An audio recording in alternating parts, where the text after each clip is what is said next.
Está no ar o Daily Fin, seu resumo diário de notícias e negócios de uma forma simples e descomplicada. Meu nome é Gabriel Branco. E eu sou André Hermeto. Nossa missão aqui é trazer 3 assuntos essenciais para o seu dia, com contexto e um olhar crítico. Lembrando que no fim tem o nosso giro completo dos mercados, para você conferir o que mais mexeu com o humor dos investidores. Hoje é sábado, 7 de março, então já pegue seu café, procure um lugar confortável e fique aqui com a gente. Entre os destaques desse episódio na seção Empresas, EMS compra Medley e consolida liderança em remédios genéricos. Em mundo, Trump exige rendição incondicional do Irã. Já no Brasil, reservas brasileiras de terras raras equivalem a quase 2 vezes o PIB nacional. Muita coisa importante para a gente conversar nesse sábado, então já fica ligado e bora para a primeira notícia.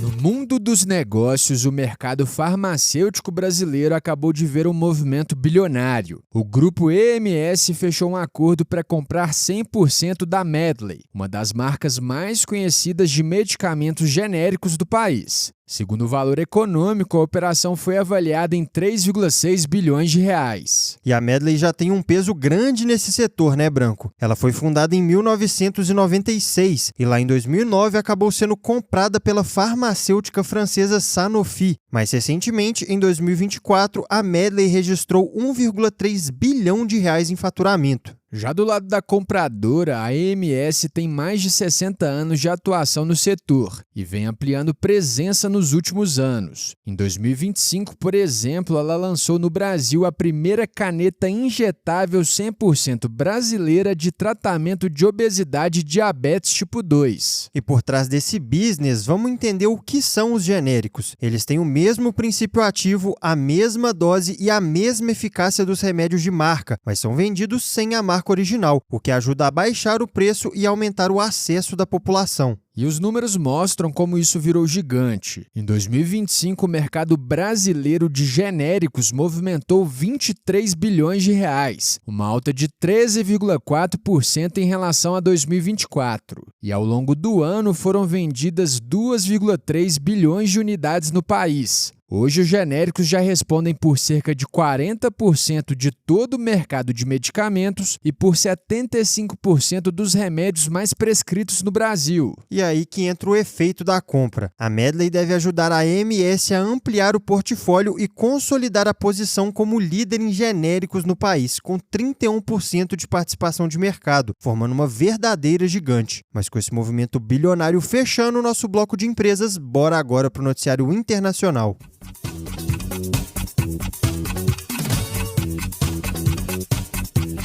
Agora no bloco internacional, a guerra envolvendo o Irã entrou no 7º dia nessa sexta, e o tom do conflito subiu ainda mais. Ontem, o presidente Donald Trump disse que não haverá acordo com Teherã sem uma rendição incondicional. E ele foi além. Trump ainda escreveu a frase "O Irã terá um grande futuro, tornem o Irã grande novamente". A fala vem logo depois de Estados Unidos e Israel anunciarem uma nova fase da guerra, com mais poder de fogo e ataques voltados à infraestrutura do regime. E paralelamente a isso, surgiram relatos de que a CIA também estaria armando milícias curdas perto da fronteira com o Iraque, numa tentativa de estimular uma revolta interna contra o regime iraniano. Vale lembrar que os curdos formam o maior grupo étnico do mundo sem Estado próprio e têm histórico de oposição ao governo de Teherã. Indo agora para Israel, o exército israelense divulgou um vídeo mostrando um caça iraniano sendo abatido por um F-35 israelense, além de outro registro do ataque contra um bunker ligado ao falecido líder supremo do Irã, Ali Khamenei. Segundo Israel, esse bunker se estendia por várias ruas da capital iraniana, com diversas entradas e salas subterrâneas. E o ataque foi de grande escala. De acordo com Israel, a ofensiva envolveu 50 jatos que fizeram bombardeios em sequência. Já no Líbano, inclusive na capital Beirute, os ataques israelenses já deixaram mais de 100 mortos e 100 mil pessoas deslocadas. Do lado iraniano, outra informação importante veio do Washington Post. Segundo o jornal, a Rússia estaria ajudando o Irã a localizar alvos americanos na região, como navios de guerra e aeronaves. Tudo isso reforça uma aliança histórica entre Moscou e Teherã. Agora, olhando para os efeitos mais amplos da guerra, o impacto já começa a aparecer em várias frentes. Toyota, Hyundai e montadoras chinesas devem ser as mais impactadas, já que respondem por 1/3 das vendas de veículos no Oriente Médio. Além disso tudo, a guerra já deixou 15 mil passageiros e 20 mil marinheiros de cruzeiros presos no Golfo. Fora que tem a Fórmula 1 também, que já perdeu 1,9 bilhão de dólares em valor de mercado e agora vê as corridas do Bahrein e da Arábia Saudita ameaçadas. E fechando esse panorama, um estudo aponta que a ofensiva dos Estados Unidos já custou cerca de 3,7 bilhões de dólares ao governo americano. Ou seja, além da escalada militar e política, o conflito também começa a pesar no transporte, no esporte e na economia global. Mas com o bloco internacional fechado, vamos direto para o noticiário de Brasil.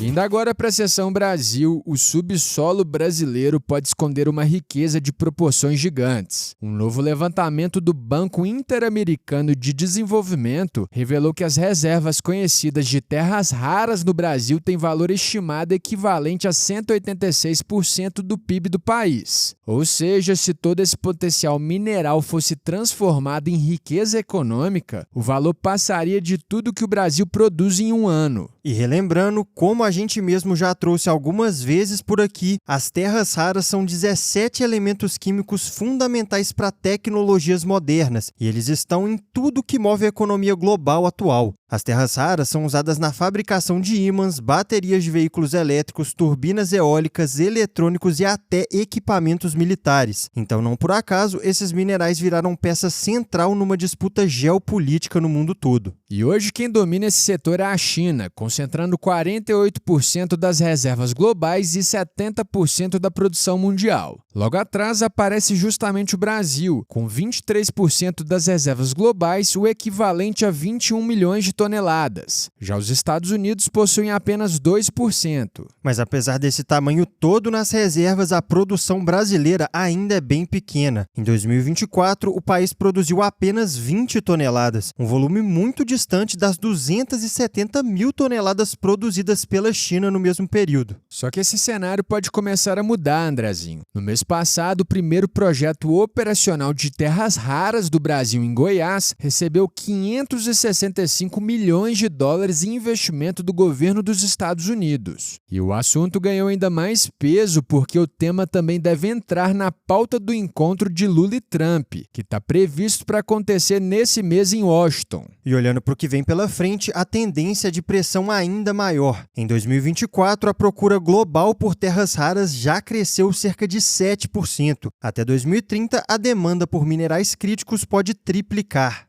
O Brasil tem uma reserva gigantesca nas mãos, mas o desafio agora é transformar esse potencial em produção de verdade e em vantagem estratégica para o país. Mas com esse destaque nacional fechado, bora agora acompanhar o fechamento dos mercados.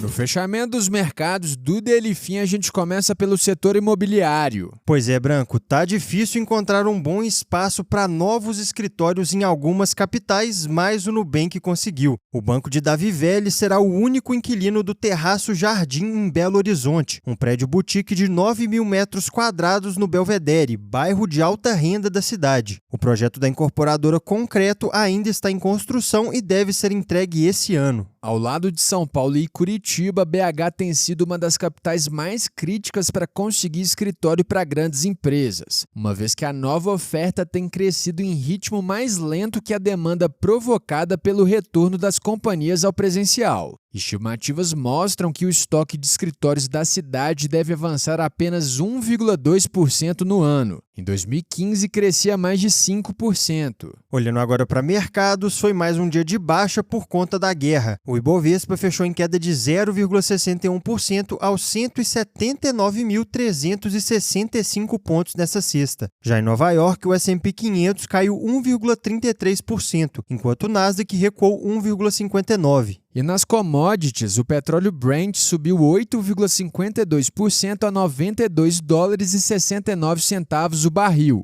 O movimento veio após o ministro de Energia do Catar alertar que a guerra no Oriente Médio pode forçar os exportadores do Golfo a suspender as exportações, o que poderia levar o barril a $150. Nos Estados Unidos, o Payroll, relatório oficial de empregos, mostrou corte de 92 mil vagas em fevereiro, abaixo da expectativa de criação de 59 mil. Já a taxa de desemprego subiu para 4,4%. No mercado acionário brasileiro, a Petrobras divulgou um lucro líquido de 110,1 bilhões de reais em 2025, uma alta de cerca de 200% em relação a 2024. A companhia também propôs pagar 8,1 bilhões de reais aos acionistas do quarto trimestre. Suas ações no final do dia subiram 4,12%. E para fechar, o dólar recuou 0,81% aos R$ 5,24. E agora que encerramos essa sessão, terminamos mais um episódio. Se você curtiu o nosso conteúdo hoje, já segue a gente aí e ativa o sininho para não perder os próximos. E lembrando aqui que essa é a versão em áudio da nossa newsletter. Ela chega todo dia às 6h30 da manhã no seu e-mail e por lá você encontra mais detalhes e outras sessões que não cabem por aqui. O link de inscrição está na descrição desse episódio. E se esse episódio te ajudou, não guarda só para você não. Aproveita o fim de semana e já compartilha com os amigos e a família, até porque todo mundo merece ficar bem informado. É isso aí, turma. A gente se vê na segunda no próximo episódio. Valeu, pessoal!